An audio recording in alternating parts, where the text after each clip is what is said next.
to Ukraine for masses of Russian troops. Now the world is watching to see if Belarus itself provides additional military support for Russia, including its own troops on the ground here. So far, Belarusian leaders deny plans to join the operation.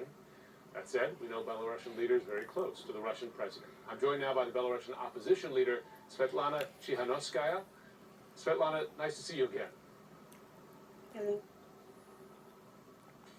So first question, do you believe the denial from Belarusian officials that they will send troops to help invade Ukraine? Do you believe Belarusian forces are likely headed this way?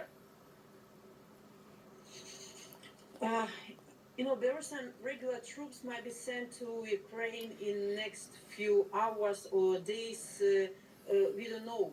We see that Belarusian soldiers hesitate and delay. They don't want to fight against Ukrainians. And I released an appeal to our soldiers, refuse to go. And the fact, you have right not to follow the regime's illegal orders. When you cross the border, change sides and join the Ukrainian troops. Many Belarusian officers and soldiers already joined Belarusian independent units and fight alongside with Ukrainians. Can they refuse, though? What would the penalty be there if those soldiers refuse those orders to fight, to invade? The choice is to defect or perhaps be killed. This is the choice about life and death. People who are watching right now might know that you challenged the current Belarusian leader in elections there, and you paid for it by threats to your family, your husband being imprisoned, having to leave the country for safety. Do the Belarusian people support Russia's invasion of Ukraine? Of course not. Belarusian people don't want this war.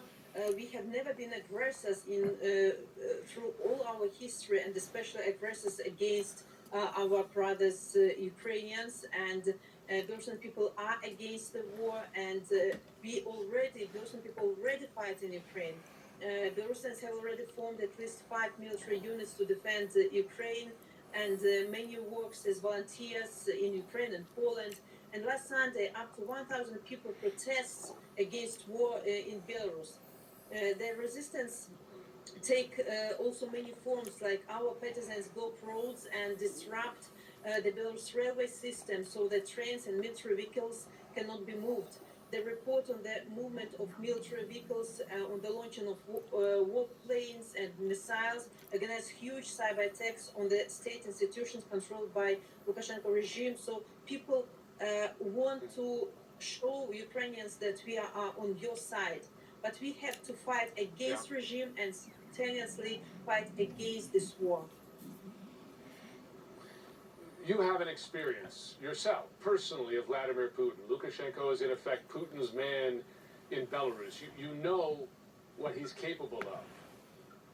How far does Putin go in Ukraine? Does he stop in Ukraine if the West doesn't stop him here? I really don't know what's in the head of this person, but I think it's very important for him not to lose his faith in this fight, and I think it's absolutely necessary to stop this war in Ukraine, for not let Kremlin to go further, because nobody knows what's the red lines for him, if he has these red lines at all. Yeah. Svetlana Tsikhanouskaya, we know that you have already paid a heavy price for standing up to Putin and Lukashenko. We wish you the best. We wish you safety. Thank you.